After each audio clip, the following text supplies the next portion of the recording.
آپ دیکھ رہے ہیں روشن پاکستان نیوز۔ میں سب سے پہلے تو کیونکہ آج مدارس کے ہمارے علماء بھی ہیں اور ہمارے اسٹوڈنٹس بھی ہیں، طالب علم بھی ہیں، میں سب سے پہلے آپ کو ایک چیز بتا دوں کہ نبی صلی اللہ علیہ وسلم نے سب سے زیادہ زور تعلیم پہ دیا تھا، اور انہوں نے کہا تھا اس وقت کہ چائنا بھی جانا پڑے علم حاصل کرنے کے لیے تو آپ کو جانا چاہیے۔ اور انہوں نے جو تعلیم کے اوپر زور دیا تھا، یہ آپ کو سب کو پتہ ہونا چاہیے کہ اس وقت مسلمانوں کے اندر بہت کم تعلیم تھی، اور جنگ بدر کے بعد انہوں نے کہا تھا کہ جو قیدی واپس کرتے تھے اس سے پیسے بھی لے سکتے تھے، ان کے جو گھر والے تھے وہ پیسے دیتے قیدی واپس کرنے پہ، پیسے بھی لے سکتے تھے، لیکن انہوں نے کہا جو 10 مسلمانوں کو پڑھا لکھا دے گا وہ واپس جا سکتا ہے پیسے کے بغیر، یعنی کہ ترجیح دی تعلیم کو، پیسے نہیں تھے مسلمانوں کے پاس تب، اور کیونکہ انہوں نے لوگوں کے ذہنوں میں ڈال دیا تھا کہ تعلیم کے بغیر ایک معاشرہ اوپر نہیں جا سکتا، تو وہ جو تعلیم کے پیچھے وہ قوم، وہ جو مدینہ کی ریاست کے اندر وہ لوگوں کی خواہش ہوئی، تو 700 سال تک دنیا کے سارے ٹاپ سائنسدان مسلمان تھے۔ یہ تاریخ کی بات ہے، یہ ایسے کوئی ہم کئی دفعہ جوش میں آ کے باتیں کر دیتے ہیں، یہ میں آپ کو حقیقت بتا رہا ہوں۔ ایک دنیا کے اندر ہر 50 سال کے اندر جو سب سے بڑا سائنٹسٹ تھا، یہ دنیا کی تاریخ میں ان کے نام دیے ہوئے کہ کون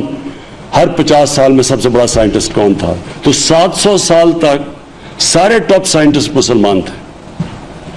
اور اسی لیے مسلمانوں کا جو صرف تلوار کی وجہ سے مسلمان اوپر نہیں آئے تھے، علم کی وجہ سے آئے تھے، اور علم طاقت ہے۔ اور یہ آپ حیران ہوں گے سن کے کہ جب انگریز نے حکومت شروع بھی کر دی اور مسلمان کمزور بھی ہو گئے ہندوستان میں، تو جو 1815 میں انگریز لکھتا ہے، جو گورنمنٹ کالج کا پہلا پرنسپل تھا، وہ کہتا ہے کہ جو دلی کے جو 2 ٹاپ مدرسے تھے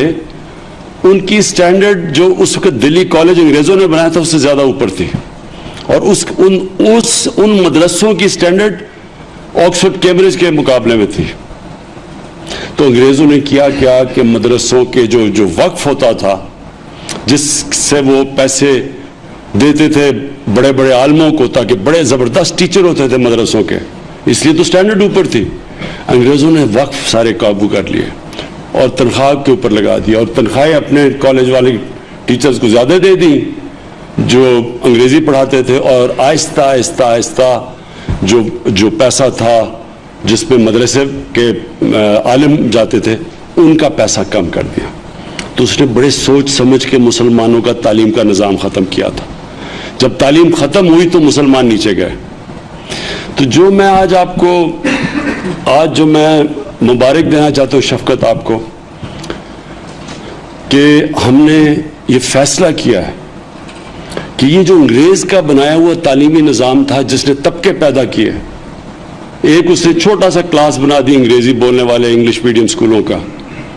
اور اس کے بعد اس نے ایک اردو میڈیم عام لوگوں کے لیے بنا دی، اور جو مدرسے تھے وہ آہستہ آہستہ وہ صرف